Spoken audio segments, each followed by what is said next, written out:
Today we talk about how technologies can help a university learning. We are here with Professor Krishna Rajagopal from MIT. He was former Dean for Digital Learning at MIT, where he teaches theoretical physics. Thank you for being with us, Professor Rajagopal. Thank you. Very happy to be here. Let's talk about MOOCs. What are they and how are they impacting university and the way we teach and learn? So my talk later today is actually called From MOOCs to Magic. And so one of the ways that MOOCs are impacting teaching at universities is that, at least at MIT and in my experience, the faculty, the professors who make a MOOC, one of the reasons they do that is because you can use the pieces of your MOOC to help make your teaching on campus better, more magical, to create more on-campus magic. And that's what I'll be talking about later today. And so if you ask what a MOOC is, at least to me, the way I think about it is that you're teaching some class at Padova. One of my own best former students is now a professor here in Padova. His name is Professor D'Aramo. So Professor D'Aramo is teaching a course here in Padova. Of course, the best experience is for the students who are here in person in his classroom. But some aspects of that learning experience you can take and you can share with the world. And so the idea of a MOOC is to take a part of the learning experience at your university in your classroom and share it completely openly with anyone in the world. And so you have elements like short videos, online problems. You put them together in a way that allows you to share your perspective, whether it's on theoretical physics or, if you're a political scientist, on political science, on whatever the topic is of your course that you're an expert on teaching at your university. You can't recreate the full educational experience, but you can share the content. So, in the days of Galileo and for most of the history of this university, if you wanted access to the content, you had to come here. That's not true anymore. If you want access to the content of my teaching on electromagnetism, you can find it on YouTube, the content.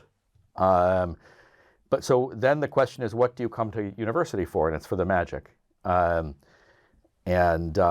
So the magic is everything that actually happens in the classroom. It's all the interactions with your fellow students. It's the interactions with the teacher where you have a back and forth conversation, where you have an aha moment and you realize something clicks for the first time. It's when you're trying to solve a problem at the board and someone helps you to understand how to do it, or maybe you're building a robot, or maybe you're debating politics. Maybe you're in a laboratory. All of those kinds of in-person things that involve being in a community, on a campus, with fellow students, with teachers, and engaged, dynamical, spontaneous, live interaction. All of that is the magic. Okay, you have to come to Padova for that. You have to come to MIT for that. And the idea for me of building MOOCs is you can't share the magic, but you can share the content. And once you think about it that way, this is of great value for someone who went to university 20 years ago and wants to learn something new. It's of great value to a 15-year-old who's really excited about something and is not yet at university and wants to get ahead. But for the university itself, what you do as a professor is you use the fact that you can share the content online like this, you use this to create more time in the classroom for the magic. And that's what I'll talk about later today. You talked about magic of teaching several times, especially of people who knows the magic of MIT. Yeah. What does that mean exactly? And if I want to ask you if there is a way to keep it in the distance learning also. Well, so different people mean different things, but with my meaning, the answer is no. So the magic of MIT is a phrase that people at MIT have used forever, without ever deciding what does it mean, everyone is allowed to make their own definition. And the way I think about it is that the magic of MIT It's what we lost in March 2020. In March 2020, at MIT, as everywhere in the world, everyone had to go home. We no longer had on-campus education. Everyone was sent home. And to me, the magic of MIT is the answer to the question of what did we lose at that moment? And we did not lose access to content. I teach a course on electromagnetism. You learn about Maxwell's equations. You did not lose access to information about Maxwell's equations and how they govern electric and magnetic fields and how I teach that content. You didn't lose access to that, but we lost everything that comes from the interpersonal interaction, from the engagement. And so that magic is many things. It's learning to solve problems with your peers. It's working in a laboratory. It's acting in the play, going to office hours and having a conversation with Professor De Ramo from the University of Padova about what is dark matter after all. And of course he says, I don't know. And then you have a good conversation because that's one of the great questions in physics right now. What is dark matter after all? And you as a student, you ask a naive question and you discover from your professor that actually it wasn't a naive question, it was a great question. You don't have that kind of experience if you don't actually have the opportunity to bump into Professor De Ramo in person, ask a random question, it's unplanned. Those are the things, and you add that up over a few thousand faculty in Padova, 70,000 students, all those interactions, you add them all up. That's the magic of the University of Padova. We're a little smaller, so for us it's 1,000 faculty, 11,000 students, all interacting intensely on a campus together. That's where the magic comes from, and we lost that in March of 2020. And I think by seeing what we lost, that was a moment when we discovered where the magic actually comes from. Anyway, I'm telling you, I've heard the first time I heard the phrase magic of MIT was 25 years ago. But I think we all discovered what it actually meant in March of 2020. Well, last question.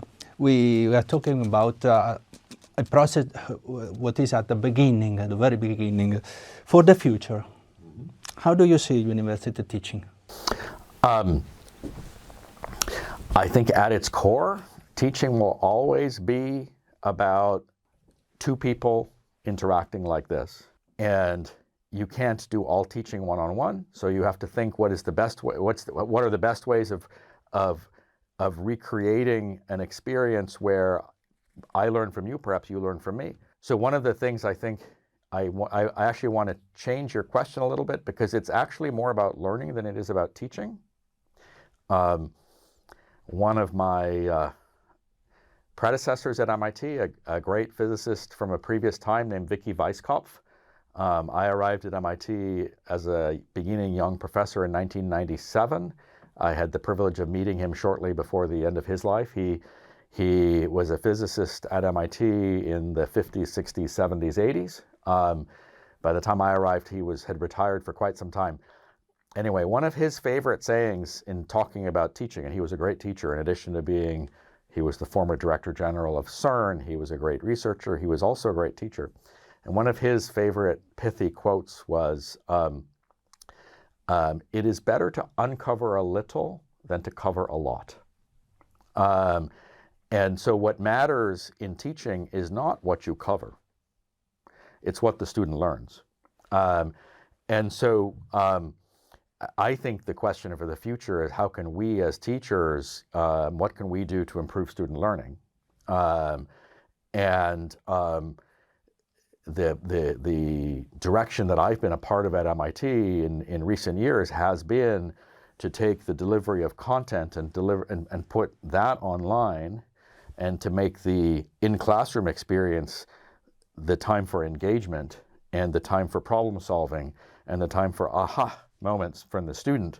And it takes a little bit of humbleness as a professor, because it's no longer about me, the professor at the front, giving the great lecture. That we can put on video. It's about, you're the student. I have to understand what you do and don't understand. I have to ask you questions, and then I have to help you add to your learning, add to your understanding, to see something for the first time. I will say, this is a bit of a non sequitur, but my 27 years at MIT, I've only ever taught undergraduates in the classroom. I've had great PhD students, like Professor D'Eramo was one of my PhD students.